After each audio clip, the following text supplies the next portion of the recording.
Hello all, welcome to Shriram IAS Hyderabad YouTube channel. నేను మీ Vivek, faculty of history.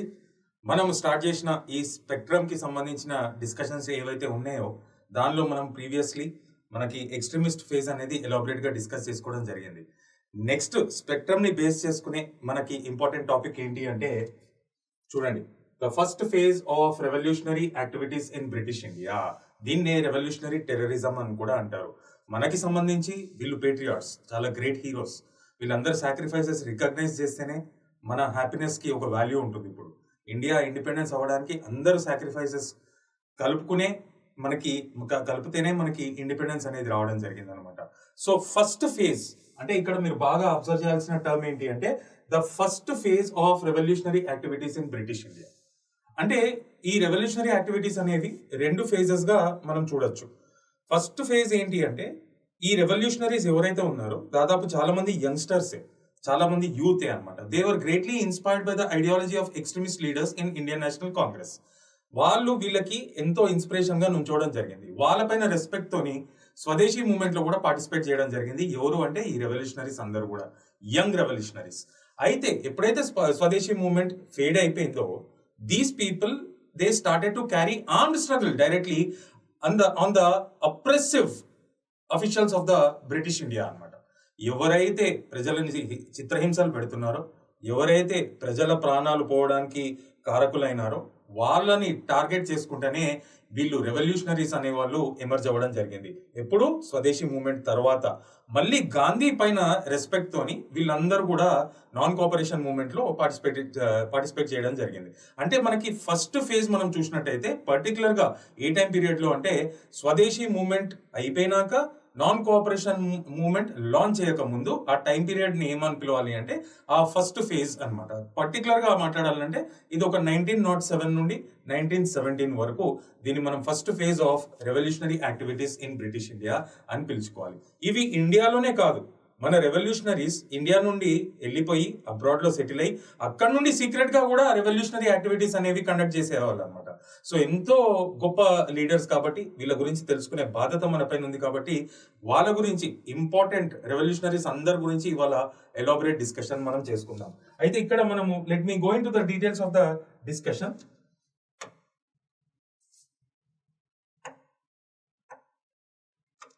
So మనం first phase గురించి మాట్లాడుకోవాలి కాబట్టి the first phase of revolutionary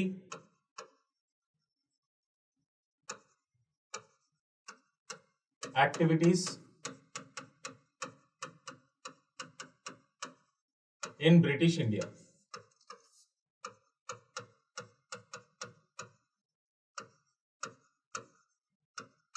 So this was particularly between 1907 and 1917.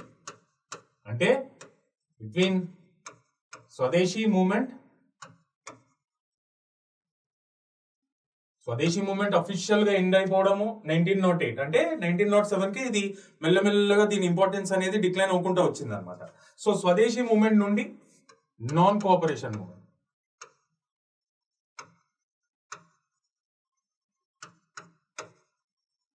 దీన్ని మనము first phase of revolutionary terrorist activities in India. అంటే వీళ్ళు మన ఇండియాకి సంబంధించి పేట్రియాట్స్ అయినప్పటికీ బ్రిటిష్ గవర్నమెంట్ కి సంబంధించి టెర్రరిస్టులుగా వీళ్ళని భావించేవాళ్ళు. So they were completely patriotic and they were revolutionary activities, but British government recognized them as revolutionary terrorists or militants. Okay, so the time period was particularly from 1907 to 1917. The revolutionaries were greatly inspired by the extremist leaders and they participated in the Swadeshi movement. After the Swadeshi movement lost its importance, they have carried an armed struggle before the launching of up to the period ఇప్పటి వరకు అంటే before launching of non cooperation movement. మళ్ళీ non cooperation movement లో గాంధీ పైన respect తోని దానిలో participate చేశారు. ఎప్పుడైతే ఇది ఫేడెడ్ అయిందో మళ్ళీ దీని తర్వాత మనం second phase of revolutionary activities అనేవి చూడొచ్చు అనమాట. సో ఇవి పర్టికులర్ గా ఈ ఫస్ట్ ఫేజ్ అనేవి మనం ఎక్కడెక్కడ నుండి చూడొచ్చు అంటే ద రెవల్యూషనరీస్ హ్యావ్ యాక్టివేటెడ్ అంటే operated from India and also abroad. So వాటికి సంబంధించి ఇంపార్టెంట్ ఫ్యాక్ట్స్ అన్ని కూడా మనం ఈ క్లాస్ లో డిస్కస్ చేద్దాం. Before going in to the details, అసలు ఈ రెవల్యూషనరీస్ అనే వాళ్ళు క్యారెక్టరిస్టిక్స్ అండ్ వాళ్ళ నేచర్ ఏంటి అనేది మనం తెలుసుకుందాం. ఇక్కడ మనము ఈ రెవల్యూషనరీ యాక్టివిటీస్ మనం చూసినప్పటికీ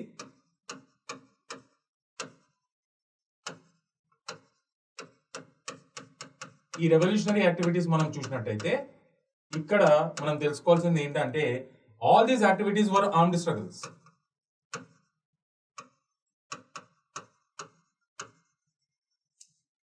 And they were not supported by Indian National Congress. They established secret societies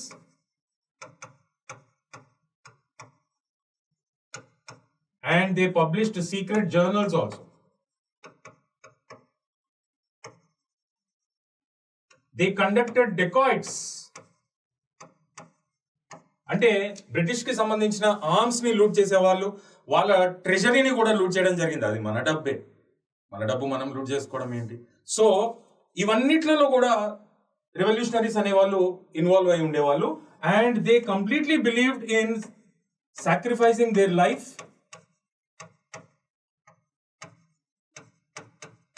and they completely believed in elimination of oppressive officials. ఎవరైతే ప్రజలని కాల్చుకొని తినేవాళ్ళో, ఎవరైతే ప్రజలని హింసించే వాళ్ళో వాళ్ళని ఎలిమినేట్ చేయడమే టార్గెట్ గా పెట్టుకున్న వాళ్ళు ఎవరు? Revolutionary heroes. Elimination of oppressive officials. So the nature and characteristics ఒకసారి చూసుకోండి. All the activities were armed struggles and these were not supported by Indian National Congress because it included lot of violence and bloodshed. And these revolutionaries have established secret societies. They published secret journals also to create awareness among the masses and to attract more people into this movement. And they conducted dacoits.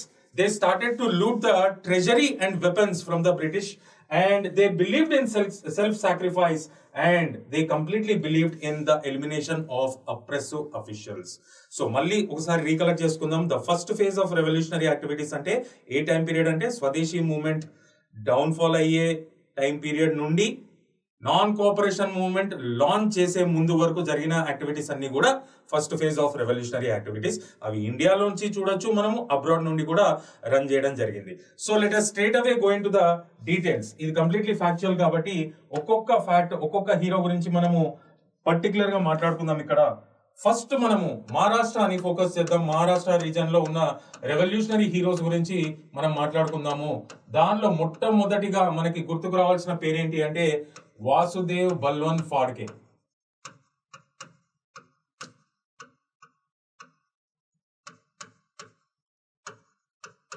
ఈయనని ఏమని recognise చేస్తారు అంటే father of revolutionary terrorism in British India. చాలా గొప్ప వ్యక్తి. So Maharashtra region మనం చూసినట్టయితే Vasudev Balwant Phadke, who is recognised as the father of revolutionary terrorism in British India. Definitely he was a patriot. He is a patriot for us. Maybe he is a terrorist or militant for British government, but we know about the British rule. It was completely exploitative and oppressive, and there was nothing wrong in eliminating such kind of officials. They are all patriots. Their sacrifices were one of the factors which gave India its independence. We should not forget these heroes. And ఇక్కడ మనం చూసినట్టయితే Vasudeva Balwan ఫాడ్కే initial గా he served in the British army.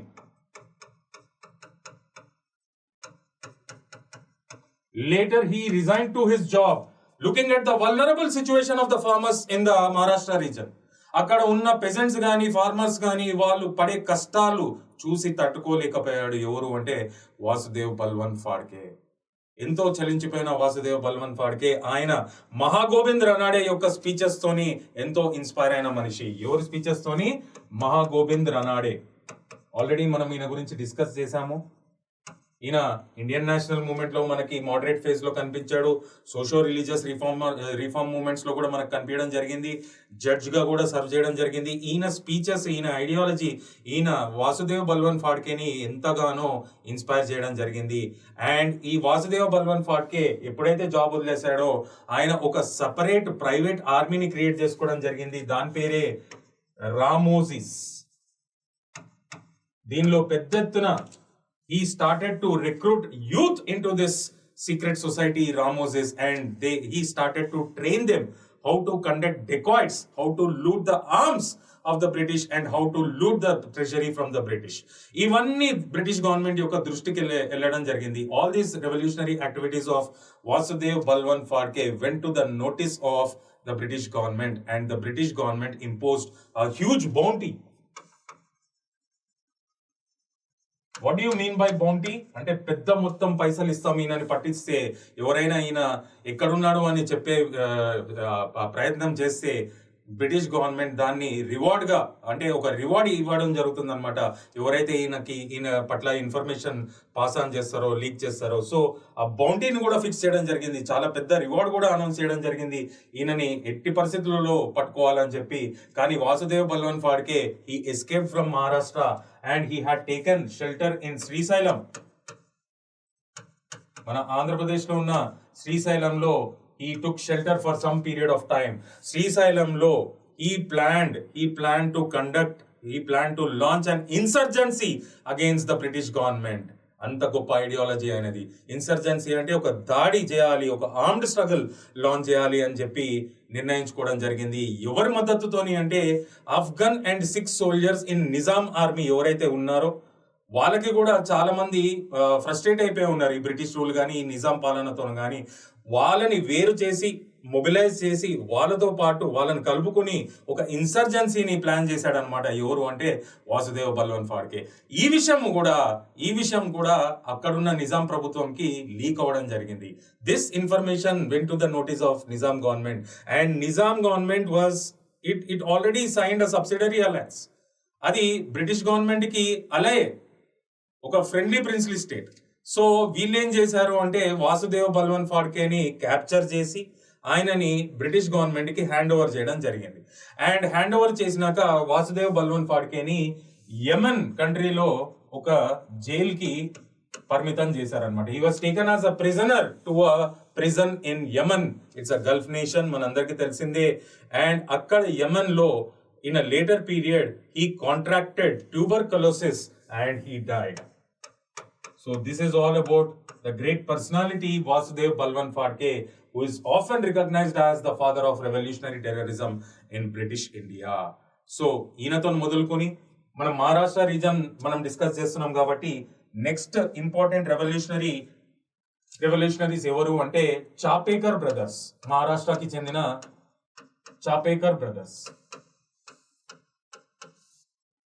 వాళ్ళు ఎవరు అంటే దామోదర్ చాపేకర్ పెద్ద ఆయన, Balakrishna Chapekar.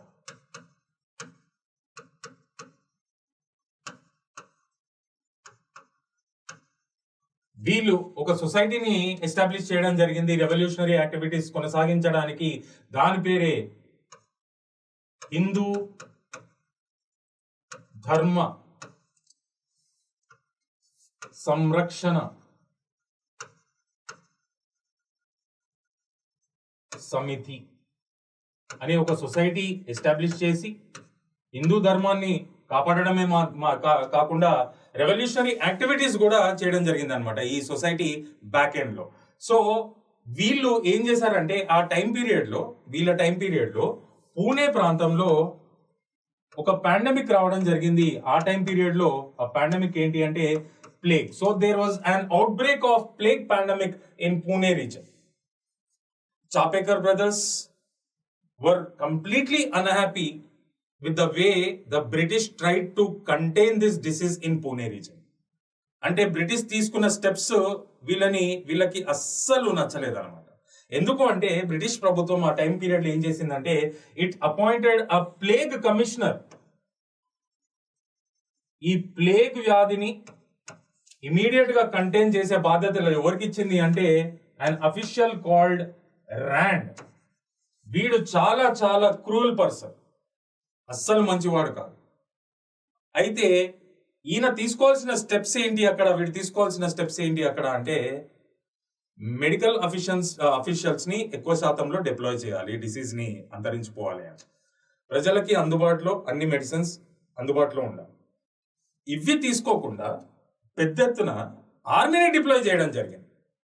Quarantine కంపల్సరీగా ఇంప్లిమెంట్ చేయాలి అని చెప్పి. కానీ క్వారంటైన్ అనేది మంచిదే ఒక రకంగా, కానీ వీళ్ళేం చేశారు అంటే ఆ క్వారంటైన్ ని ముందు పెట్టుకుని పిచ్చి పిచ్చిగా అందరి ఇంట్లోకి పోయి పబ్లిక్ ని చిత్రహింసలు పెట్టేవాళ్ళు అనమాట. అంటే వాళ్ళ రిలీజియస్ సెంటిమెంట్స్ ని కూడా హర్ట్ చేయడం జరిగింది, వాళ్ళ ప్రైవసీని కూడా హర్ట్ చేయడం జరిగింది.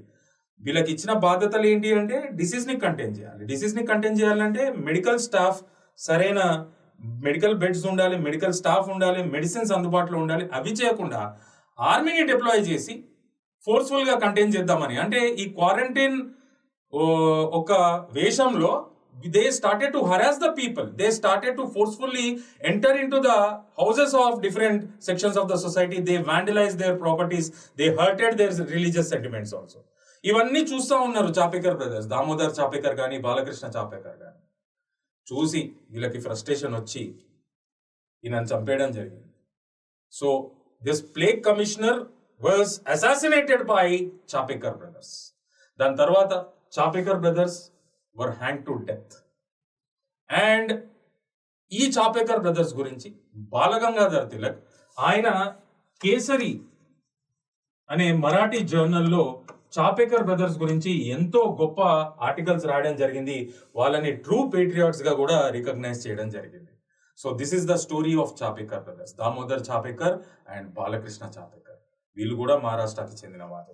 నెక్స్ట్ మనం చూసినట్టయితే ఇదే మహారాష్ట్ర రీజన్ కి సంబంధించి సవర్కర్ బ్రదర్స్ గురించి మనము ఎలాబరేట్ గా డిస్కస్ చేయాలి.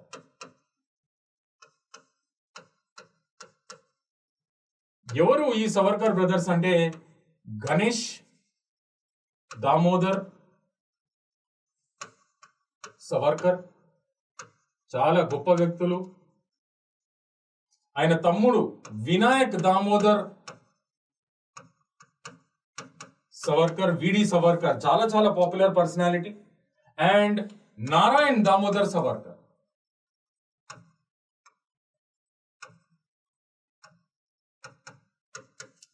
వీళ్ళు ముగ్గురిని కలిపితే సవర్కర్ బ్రదర్స్. అంటే అందరికంటే పెద్ద గణేష్ సవర్కర్, మధ్యలో ఆయన పేరు వినాయక్ దామోదర్ సవర్కర్, మూడో ఆయన పేరు నారాయణ్ దామోదర్ సవర్కర్.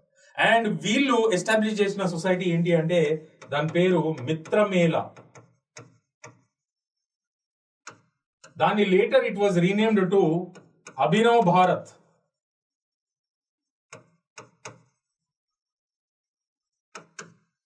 అండ్ దీని బ్యాక్ ఎండ్ లోనే చాలా రెవల్యూషనరీ యాక్టివిటీస్ టేకప్ చేయడం జరిగింది.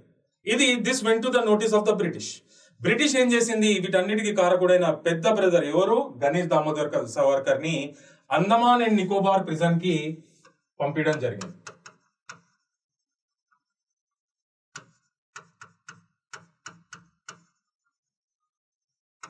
So he was sent as a prisoner for taking up revolutionary activities in the name of Abhinav Bharat to Andaman and Nicobar prison. And this judgment, this judgment was given by Nasik ki sambandhinchina judge. ఆయన పేరు AMT Jackson. He was responsible for this judgment or imprisonment of Ganesh Damodar Savarkar. దీన్ని revenge తీసుకోవాలి. దీన్ని revenge తీసుకోవడానికి ఇదే society నుండి ఇంకో revolutionary రావడం జరిగింది. ఆయన పేరేంటి అంటే అనంత్ లక్ష్మణ్ కర్కరే.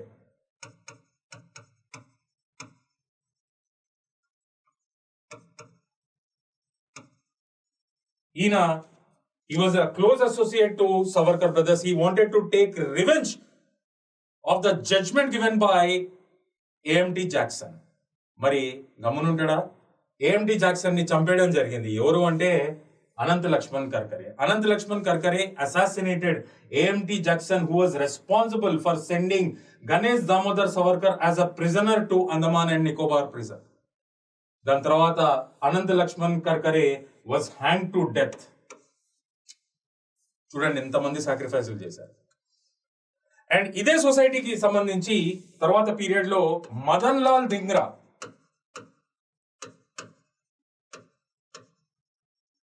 అనే మనిషి, he was also very close associate to Savarkar brothers. He traveled to London. ఈయన లండన్ కి వెళ్ళడం జరిగింది. ఎందుకు అంటే టు అసాసినేట్ కర్జన్ విల్లీ. ఈ కర్జన్ విల్లీ అనే English official was responsible for killings of innocent people in India. అది చూసి వీళ్ళు తట్టుకోలేకపోయారు. ఎవరు అంటే ఈ రెవల్యూషనరీస్. దాన్ని రివెంజ్ తీసుకోవడానికే మదన్ లాల్ ధింగ్రా, ఈ సొసైటీకి సంబంధించి ఈ సవర్కర్ బ్రదర్స్ యొక్క క్లోజెస్ట్ అసోసియేట్ అని చెప్పుకోవాలి, Madan Lal Dhingra traveled to London to assassinate Curzon Willie, an official who was responsible for many innocent killings in India, and he assassinated him. ఆయనని చంపేయడం జరిగింది. And Madan Lal Dhingra was also hanged to death. దాని తర్వాత కాలంలో మనకి వినాయక్ దామోదర్ సవర్కర్ యొక్క రెవల్యూషనరీ యాక్టివిటీస్ బ్రిటిష్ నోటీస్ కి వెళ్ళడం జరిగింది. అండ్ విడి Savarkar was also imprisoned. He was also sent as a prisoner to Andaman and Nicobar prison. అక్కడ చిత్రహింసలు పెట్టారు అనమాట వీళ్ళని. అండ్ ఎప్పుడైతే బయటకు రావడం జరిగిందో Vinayak Damodar Savarkar he got more attracted towards Hindutva activities and he presided to the Hindu Mahasabha also. ఎవరు? Vinayak Damodar Savarkar. So this is the story of Savarkar brothers. చూడండి ఎన్ని సాక్రిఫైసెస్ ఉన్నాయి. నెక్స్ట్ మనకి మహారాష్ట్ర అయిపోయింది కాబట్టి బెంగాల్ రీజన్ గురించి మాట్లాడుకుందాం. It included east and west Bengal. ఆ టైం పీరియడ్ లో ఇండియన్ సబ్ కాంటినెంటే కాబట్టి సో రెండు ప్రాంతాల గురించి కూడా మనం మాట్లాడుకోవాలి. అన్నిట్లలో ఇక్కడ మోస్ట్ ఇంపార్టెంట్ సొసైటీ ఏంటి అంటే అనుశీలన్ సమితి.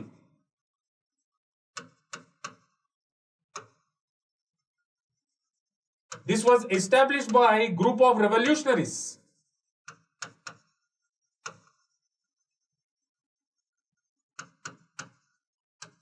వీళ్ళు యూత్ ని మోటివేట్ చేయడానికి, మాసెస్ ని ఎంకరేజ్ చేయడానికి వీళ్ళు ఏం చేశారు అంటే సీక్రెట్ జర్నల్ కూడా పబ్లిష్ చేయడం జరిగింది. దాని పేరే Jugantar.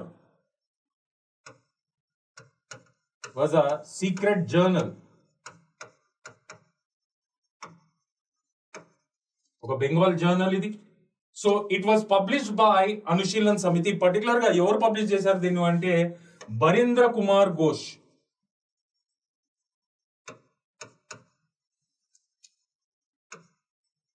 To motivate the youth, to attract more number of youth into these revolutionary activities.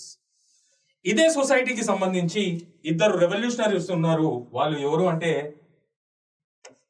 Khudiram Bose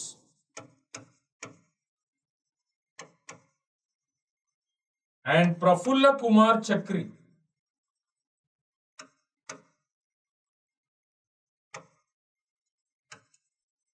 ఇద్దరు రెవల్యూషనరీస్ ఏం చేశారు అంటే they have planned for a bomb attack on a judge named కింగ్స్ఫర్డ్.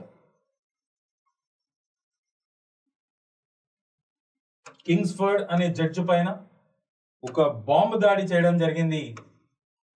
ఎవరు అంటే ఖుదీరామ్ బోస్ అండ్ ప్రఫుల్ల కుమార్ చక్రి. అది ఎక్కడ జరిగింది అంటే Muzaffar Nagar.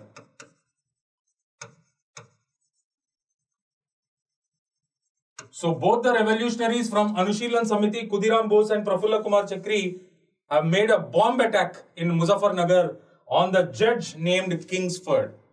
But this person escaped the bomb attack. ఎవరు?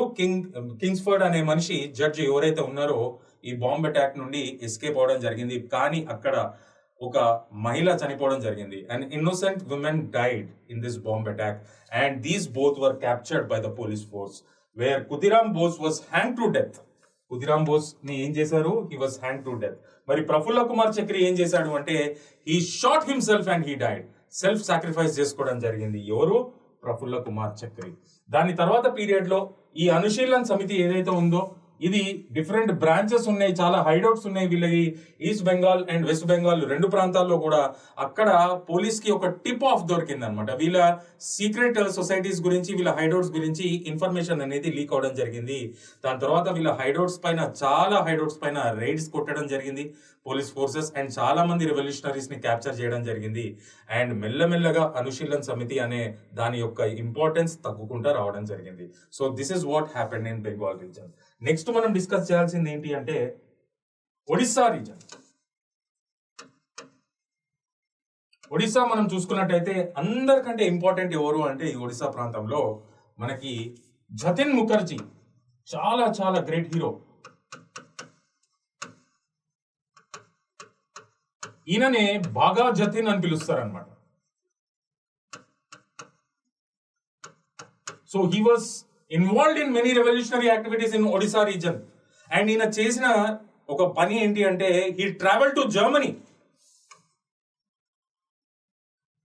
అండ్ జర్మన్స్ తోని ఒక ఆర్మ్స్ డీల్ కంక్లూడ్ చేసుకోవడం జరిగింది. Germany was the biggest rival to Britain and it supported the revolutionaries also. ఎవరు? ఏ దేశము? జర్మనీ. సో ఈ జర్మన్స్ తోని ఆర్మ్స్ డీల్ అనేది కంక్లూడ్ చేసుకోవడం జరిగింది. ఎవరు అంటే జతిన్ ముఖర్జీ. అంతా బాగానే ఉంది. ఈ ఆర్మ్స్ ఇండియాకి రావాలి. ఏ కోస్టల్ రీజన్ కి ఒడిశాలో అంటే బాలాసోర్ అనే కోస్ట్ కి రావాల్సి ఉండేది. కానీ ఎవరైతే మీడియేటర్స్ ఉన్నారో ఈ ఆర్మ్స్ డీల్ లో they turned as double agents. అంటే వాళ్ళకి తెలిసిన ఇన్ఫర్మేషన్ ని అమ్మేయడం జరిగింది. ఎవరికి అంటే బ్రిటిష్ కి అమ్ముడుపోయినారు వాళ్ళు. సో ఈ సీక్రెట్ ఇన్ఫర్మేషన్ ఏదైతే ఉందో బ్రిటిష్ ఫోర్సెస్ కి తెలవడం జరిగింది. అండ్ జతిన్ ముఖర్జీ అక్కడ ఉన్నాడు. ఎన్నో సంవత్సరాల నుండి వీళ్ళు ఆయన పట్టుకుందామని చాలా ట్రై చేస్తున్నారు. సో ఈ ఇన్ఫర్మేషన్ ఒక పక్కా ఇన్ఫర్మేషన్ అయింది. మీడియేటర్స్ ఎవరైతే ఉన్నారో ఆ ఇన్ఫర్మేషన్ ని అమ్మేయడం జరిగింది. డబుల్ ఏజెంట్స్ గా మారడం జరిగింది. అక్కడ బాలాసోర్ కోస్ట్ ఏదైతే ఉందో బ్రిటిష్ ఫోర్సెస్ ని డిప్లాయ్ చేయడం జరిగింది. అండ్ జతిన్ ముఖర్జీ పాపం ఆయన ఆర్మ్స్ వస్తాయని వెయిట్ చేస్తున్నాడు. ఆయనకు ఒక మెరుపు దాడిలాగా ఈ బ్రిటిష్ ఫోర్సెస్ అనే వాళ్ళు కనిపించడం జరిగింది. కానీ అక్కడ నుండి ఒక పిరికివాడిలాగా వెనకకి తిరగలేదు. ఒక హీరో లాగా ఫైట్ చేయడం జరిగింది. And he died in the police encounter at Balasore coast. So he also sacrificed his life. This is about the Odisha region. Next మనం డిస్కస్ చేయాల్సింది ఏంటి అంటే ఢిల్లీ రీజన్. ఢిల్లీ విషయానికి వస్తే ఇక్కడ ఇద్దరు రెవల్యూషనరీస్ గురించి మనం మాట్లాడాలి. రాజ్ బిహారీ బోస్, నేను ఇందాకే చెప్పాను, ఇంతకుముందు క్లాస్ లో చెప్పాను. మనకి ఈయన పేరు ఎక్కడ రిఫరెన్స్ వచ్చిందంటే 1907 Surat session of Indian national Congress. ఎక్కడైతే కాంగ్రెస్ స్ప్లిట్ అయిందో ఆ సెషన్ లో మోడరేట్ సపోర్ట్స్ తోని ఈయన ప్రెసిడెంట్ గా అవ్వడం జరిగింది ఇండియన్ నేషనల్ కాంగ్రెస్ కి. ఎవరు అంటే రాజ్ బిహారీ బోస్. అంతేకాకుండా ఈయన ఈ played and instrumental role in the establishment of Ghadar party గాని, లేకపోతే మనకి ఆజాద్ హింద్ ఫౌజ్ అంటే దాన్ని తీసుకుని రావడంలో ఎంతో ఇన్స్ట్రుమెంటల్ రోల్ ప్లే చేయడం జరిగింది. ఎవరు అంటే రాజ్ బిహారీ బోస్. ఇంకో మనిషి ఎవరు అంటే ఇక్కడ సచింద్ర Sanyal.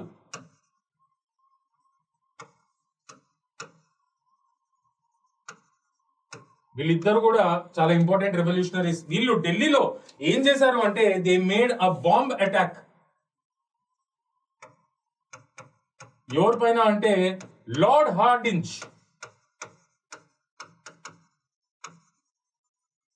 The viceroy of India పైన బాంబ్ అటాక్ చేయడం జరిగింది. ఎప్పుడైతే ఢిల్లీ దర్బార్ అయిపోయిందో, ఢిల్లీని కొత్త క్యాపిటల్ గా అనౌన్స్ చేయడం జరిగిందో, లార్డ్ హార్డింజ్ కొత్త క్యాపిటల్ కి వెళ్తున్నాడు అనమాట. సో ఆయనని రిసీవ్ చేసుకోవడానికి పెద్ద రిసెప్షన్ అనేది ఆర్గనైజ్ చేయడం జరిగింది. So that was taken as an opportunity అనమాట. ఆ రిసెప్షన్ లో ఆ క్రౌడ్ లోనే ఈయనని అటాక్ చేయాలని చెప్పి they attempted for a bomb attack on lord Hardinge, the viceroy of India, but he also escaped the bomb attack. దాని తర్వాత వీళ్ళిద్దరూ అక్కడ నుండి ఎస్కేప్ అవడం జరిగింది. దాని తర్వాత టైం పీరియడ్ లో సచింద్ర సన్యాల్ని పట్టుకోవడం జరిగింది. ఈ గాట్ క్యాప్చర్డ్ అండ్ అక్కడే ప్రిజన్ లో he contracted to the tuberculosis and he died. మరి రాజ్ బిహారీ బోస్ సంగతి ఏంటి అంటే he permanently left India and settled in Japan.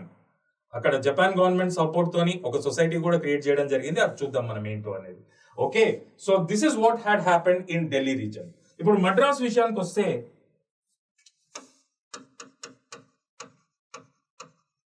Madras లో there was a very popular revolutionary. His name was వాంచి అయ్యర్. ఆయన ఎస్టాబ్లిష్ చేసిన సొసైటీ పేరు భారత్ మాతా సొసైటీ.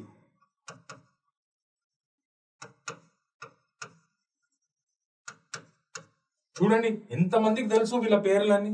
అట్లా కొంత వందల వేల మంది ఉన్నారు who sacrifice there lifes. So మన బాధ్యత వాళ్ళ గురించి తెలుసుకోవడానికి. అండ్ మనకి ఎగ్జామ్ పాయింట్ ఆఫ్ వ్యూ నేను ఇంపార్టెంట్ డిస్కస్ చేస్తున్నా కాబట్టి ఇవి మీరు చదివి ఇంట్రెస్ట్ తెచ్చుకొని రివైజ్ చేసుకొని దీనికి సంబంధించిన న్యాయం చేయండి. Okay, Bharat Mata society establish చేయడం జరిగింది. And he assassinated an oppressive tax collector.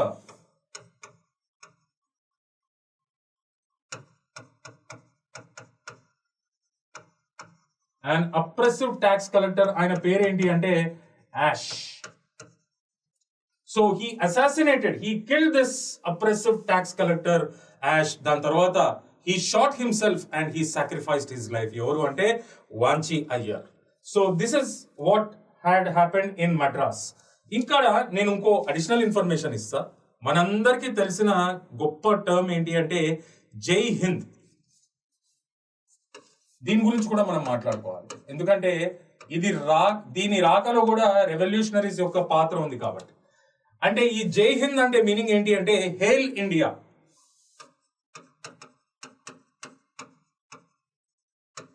ఇది కాయిన్ చేసిన మనిషి ఎవరు అంటే చంపకరామన్ పిల్లై.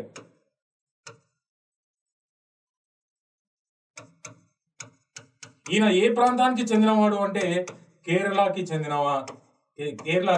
మనిషి. ఎవరు అంటే చంపకరామన్ పిల్లై. ఈయన కాయిన్ చేసిన టర్మ్ జై హింద్ అంటే హేల్ ఇండియా. సో ఈ పదం రావడానికి కూడా రెవల్యూషనరీస్ పాత్ర ఎంతో గొప్పగా ఉంది. అండ్ ఈ జై హింద్ అనేది later it became the slogan of Azad Hind Fauj. Azad Hind Fauj కి స్లోగన్ గా మారింది. దాని తర్వాత it was adopted as a slogan during Indian national movement.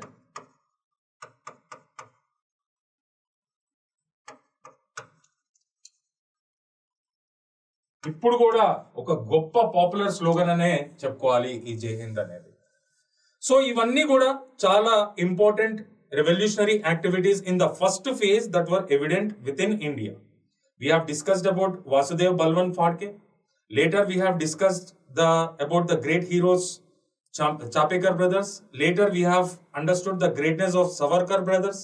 Dan tarvata we have discussed about Anushilan Samiti, and we have discussed about Jatin Mukherjee in Odisha region. We have discussed about a bomb attack on Lord Hardinge in Delhi made by Raj Bihari Bose and Sachindra Sanyal.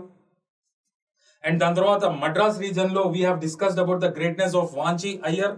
And finally we have discussed about the slogan Jai Hind, and we have understood that the revolutionaries have contributed for the coining this slogan also Jai Hind, which was later taken as a slogan, which was later adopted as a slogan by Azad Hind Fauj, and later it was adopted by Indian National Movement, and today also it remains as a very great slogan, Hail India, Jai Hind. Okay, next manamu discuss cheyalsindi enti ante revolutionary activities abroad.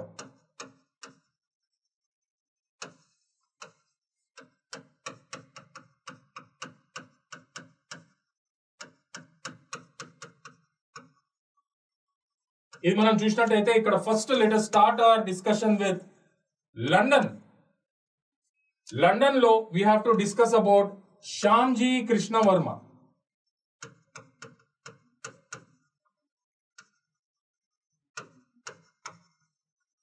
ఈయన ఏం చేశాడు అంటే India's house ని establish చేయడం జరిగింది. ఇది ప్రైమరీగా బయట నుండి ఎట్లా కనిపించింది అంటే it accommodated the Indian students who are studying in London. వాళ్ళకు ఒక అకామిడేషన్ వసతులు కల్పించడానికి క్రియేట్ చేసిన ఒక హౌస్ గా కనిపించేది. కానీ దీని బ్యాక్ ఎండ్ లో రెవల్యూషనరీ యాక్టివిటీస్ ని ఎంకరేజ్ చేసేవాళ్ళు అనమాట. So they use to plan revolutionary activities in the back end of this India's house, and this went to the notice of the British government. London లోనే ఉన్నాడు కాబట్టి sanctions impose చేయడం జరిగింది, అంటే restrictions impose చేయడం జరిగింది, ఒక వారెంట్ కూడా ఇష్యూ చేయడం జరిగింది. దాంతోని శ్యామ్జీ కృష్ణ వర్మ అనే మనిషి లండన్ నుండి ఇటలీకి ట్రావెల్ చేయడం జరిగింది. ఇప్పుడు మనం ఇటలీ గురించి మాట్లాడుకుందాం. Italy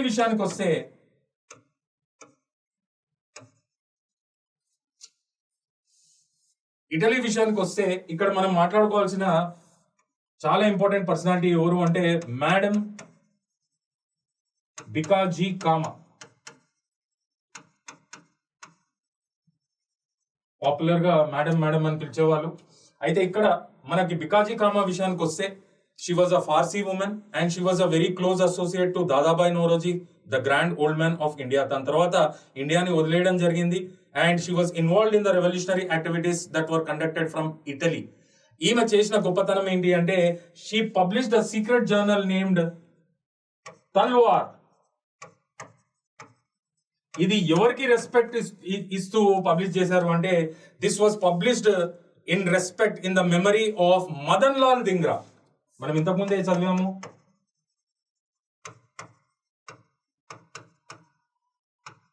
Madanlal Dhingra was close associate of Savarkar brothers. He killed Curzon Willie, who was responsible for innocent killings in India, in London. Then he was hanged to death.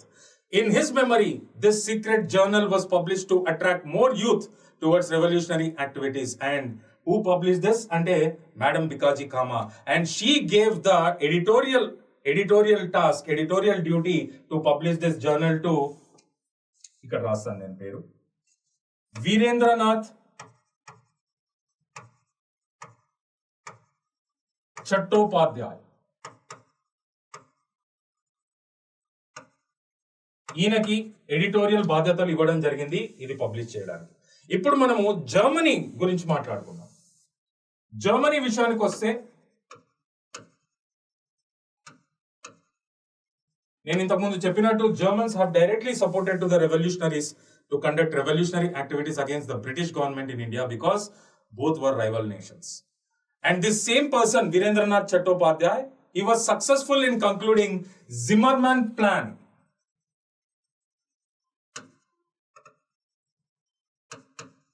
With the Germans. అదేంటి అంటే world war ఎప్పుడైతే అయిపోతుందో world war అయిపోయినాక the Germans have accepted to support Indian revolutionaries ఎట్లా అంటే weapons ద్వారా పైసల ద్వారా to carry an insurgency against the British government in India.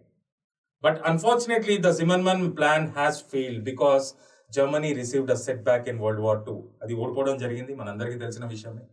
World War II లో కూడా ఓడిపోవడం జరిగింది. World War I గురించి ఇప్పుడు మనం మాట్లాడేది. World War I ఎప్పుడైతే అయిపోతుందో the Germans have accepted to support Indians with weapons and money to carry an insurgency against the British. But unfortunately, the Germans got defeated in World War I. So the Zimmermann plan has failed. So బాగా గుర్తుంచుకోవాలి ఇవన్నీ కూడా. జర్మనీలో కారకుడు ఎవరు revolutionary activities కి అంటే Veerendranath చట్టోపాధ్యాయ్. Next మనం డిస్కస్ చేయాల్సింది ఇక్కడ టోక్యో. టోక్యో విషయానికి వస్తే నేను ఇందాక చెప్పాను కదా ఆఫ్టర్ ద బాంబ్ అటాక్ ఎప్పుడైతే జరిగిందో లార్డ్ హార్డిన్స్ పైన దాని తర్వాత చాలా గ్రేట్ రిస్క్ తోని he escaped to Japan and permanently settled there అని ఎవరి గురించి అంటే Rash Behari Bose.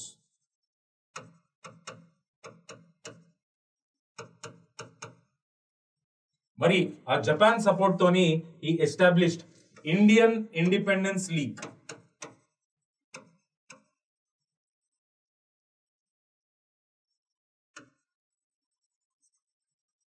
And he was waiting for a right opportunity to carry an insurgency on India. As I have told you, he was also instrumental in the establishment of Ghadar Party, and he was also instrumental in the establishment of Azad Hind Force. Very great personality. So he permanently escaped and lived in Japan, and with the support of Japan, he established Indian Independence League. Please remember these facts. Facts are very important. You can expect match the following type of questions also. Revolutionaries, wala secret societies gaani, secret journals gaani, ఏదైనా గొప్ప విషయాలు కానీ ఇవన్నీ చాలా చాలా important. Spectrum చదువుతున్నాం కాబట్టి factual data ఎంత చదివితే అంత మంచిది మనకి. సో ఇక్కడ నెక్స్ట్ ఇక్కడ మనం డిస్కస్ చేయాల్సింది కెనడా. కెనడాలో there was a revolutionary named Taraknath Das. ఈయన ప్లాన్ ఏంటి అంటే కెనడాలో ఎవరైతే ఇండియన్స్ చదువుతున్నారో ఎవరైతే ఇండియన్స్ నివసిస్తున్నారో లేబర్ పనులు చేసుకుంటూ ఆ టైంలో ఉన్న బ్రిటిష్ గవర్నమెంట్ కింద, ఎందుకంటే ఇది కూడా ఒక బ్రిటిష్ కాలనీ కాబట్టి ఎవరైతే బాగా విక్టిమైజ్ అయ్యారో ఈ అప్రోసివ్ పాలసీస్ ని వాళ్ళందరినీ మొబిలైజ్ చేసి ఒక ఇన్సర్జెన్సీని క్యారీ చేద్దాం అనుకున్న మనిషి ఎవరు అంటే తారక్నాథ్ దాస్. అదే విషయాన్ని అక్కడ ఆయనకి కలిసిన ఒక గొప్ప రెవల్యూషనరీ రైటర్ ఎవరు అంటే లియో టాల్స్టాయ్ కి కూడా చెప్పడం జరిగింది. So he discussed about his plan to launch an insurgency by mobilising the Indians in Canada. ఎవరైతే చదువుకుంటున్నారో లేకపోతే లేబర్ పని పైన వచ్చారో వాళ్ళని మొబిలైజ్ చేసి ఇన్సర్జెన్సీని ప్లాన్ చేద్దామని అనుకున్నాడు. ఎవరంటే Taraknath Das. And he discuss the same thing with a revolutionary writer named Leo Tolstoy. Leo Tolstoy stays as an inspiration to Mahatma Gandhi. ఆయన రైటింగ్స్ ఆయనని చాలా ఇన్స్పైర్ చేయడం జరిగింది.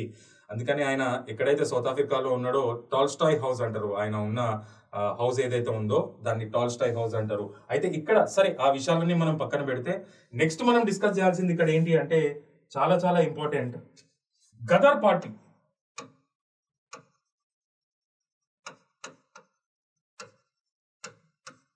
గదర్ పార్టీ దీని హెడ్ క్వార్టర్స్ ఎక్కడ అంటే శాన్ ఫ్రాన్సిస్కో.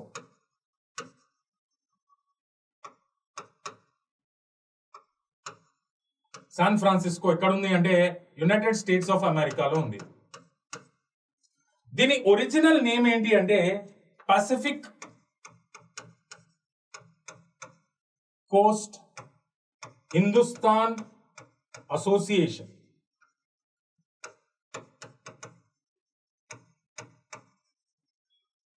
మరి ఈ సొసైటీ ఒక సీక్రెట్ జర్నల్ ని పబ్లిష్ చేయడం జరిగింది, దాని పేరే గదర్ అంటే రివోల్ట్.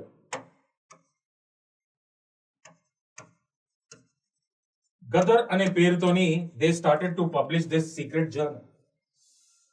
అయితే ఇక్కడ మనం తెలుసుకోవాల్సింది ఏంటి అంటే ఈ గదర్ అనే journal it was initially published in Urdu language. Later it was published in Gurumukhi script. This is a dedicated script for the Sikhs. Sikhs played an instrumental role in establishment of Gadar Party. దీని original name వచ్చి Pacific Coast Hindustan association. And ఇది గదర్ అనే paper publish చేయడం జరిగింది కాబట్టి ఆ journal secret journal ఏదైతే restricted journal ఉందో అది మాసెస్ లో చాలా చాలా పాపులర్ అవ్వడం జరిగింది. అందుకనే దీన్ని గదర్ పార్టీ అని కూడా పిలుస్తారనమాట.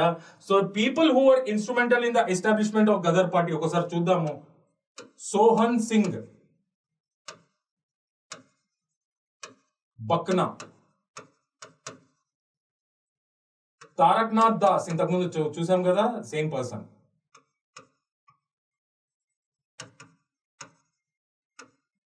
లాలా హర్దయాల్,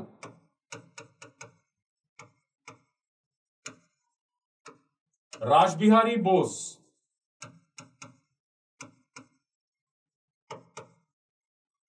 అండ్ అదర్స్. సో మళ్ళీ ఒకసారి ఫ్యాక్ట్స్ చూద్దాం మనము.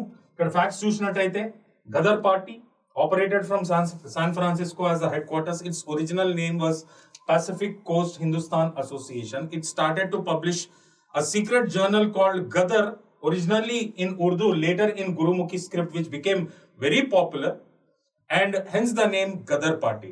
And these were the people who played an instrumental role in establishment of this organization. Sohan Singh Bakna, he also presided this Gadar Party, and Taraknath Das, Lala Hardayal, Raj Bihari Bose, and others. ఈ గదర్ పార్టీని ఉద్దేశించుకొని మనము ఒక incident గురించి మాట్లాడుకోవాలి. చాలా అన్యాయం అది, దాని గురించి ఇప్పుడు మాట్లాడబోతున్నాము. అది ఏంటి అంటే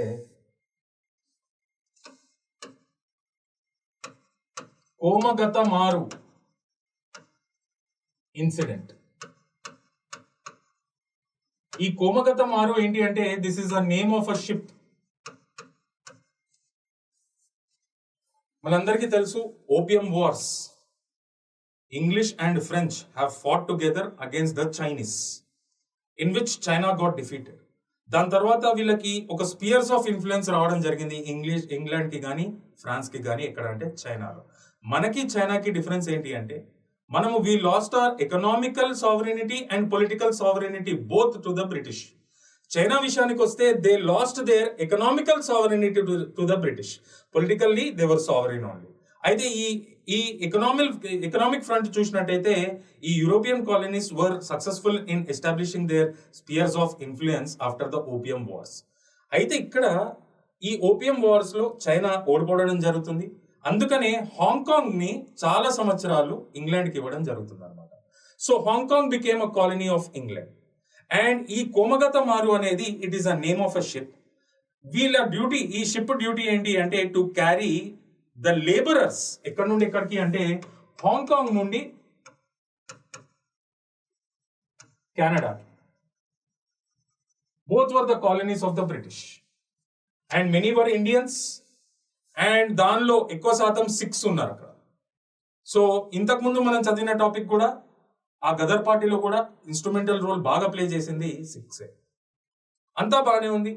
పాపము ఇన్నోసెంట్ లేబరర్స్ వాళ్ళు వీళ్ళని ఫోర్స్ఫుల్గా తీసుకెళ్లి అక్కడ ఉన్న ప్లాంటేషన్ ఇండస్ట్రీస్ కానీ వేరే ఇండస్ట్రీస్లో పని చేపించేవాళ్ళు. దాని తర్వాత టైం పీరియడ్లో వీళ్ళు కానీ వీళ్ళ ఫ్యామిలీస్ కానీ అక్కడనే సెటిల్ అయిపోవడం జరిగింది. ఇండెంచర్డ్ లేబర్ అంటారు అనమాట. So this ship had to carry the labourers from Hong Kong to Canada. ఎప్పుడైతే షిప్ కెనడాకి రీచ్ అయిందో ఈ లేబరర్స్ ఎవరైతే ఉన్నారో దేవర్ డినైడ్ ఎంట్రీ. చాలా మంది దగ్గర రిటర్న్ డాక్యుమెంట్స్ సరిగ్గా లేవు, అంటే ఇమిగ్రేషన్ కి సంబంధించిన డాక్యుమెంటేషన్ ఏదైతే ఉందో సరిగ్గా లేదు అనే ఆ గ్రౌండ్స్ పైన దేవర్ డినైడ్ ఎంట్రీ.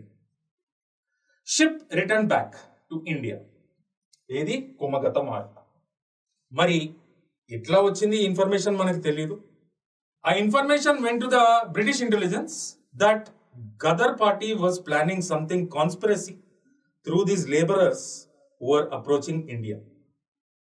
చూడండి ఎంత అన్యాయం పాపం. కానీ నిజానికి వాళ్ళు ఏ కాన్స్పిరసీకి ఇన్వాల్వ్ లేరు, పాపం పనిచేసుకునే మనుషులు. ఎవరు చేశారు ఎట్లా చేశారు మనకు తెలియదు. But some news vent to the British intelligence and British, మనకు అందరికీ తెలిసిందే, చిన్న తప్పు చేసినా కానీ చాలా పెద్ద పెనాల్టీస్ ఉండేవి అనమాట వాళ్ళ పైన. The British welcomed this ship with bullets, firings, number of rounds fire చేశారనమాట. ఇన్నోసెంట్ లేబరర్స్ పైన చాలా మంది చనిపోవడం జరిగింది. So these are all the topics that I wanted to discuss in the first phase of revolutionary activities in India. మళ్ళీ ఒకసారి recollect చేసుకోవడానికి try చేయండి. మనం టైం పీరియడ్ డిస్కస్ చేసాం. Particularly these revolutionary activities were seen from 1907 to 1917 in India and they were conducted from abroad also.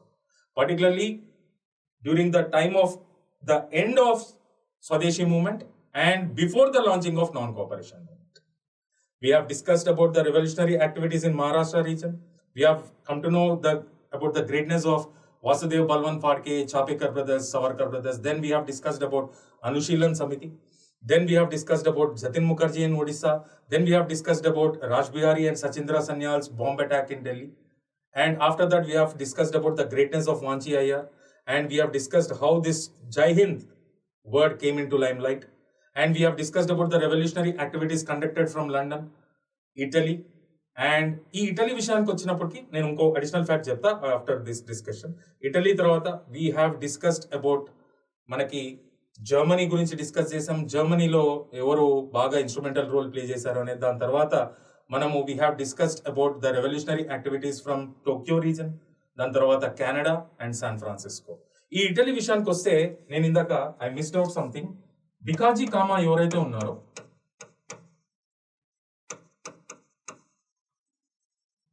she hoisted the tricolored flag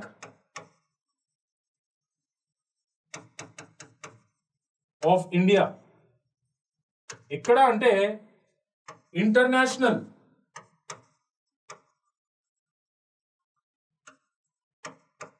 socialist conference.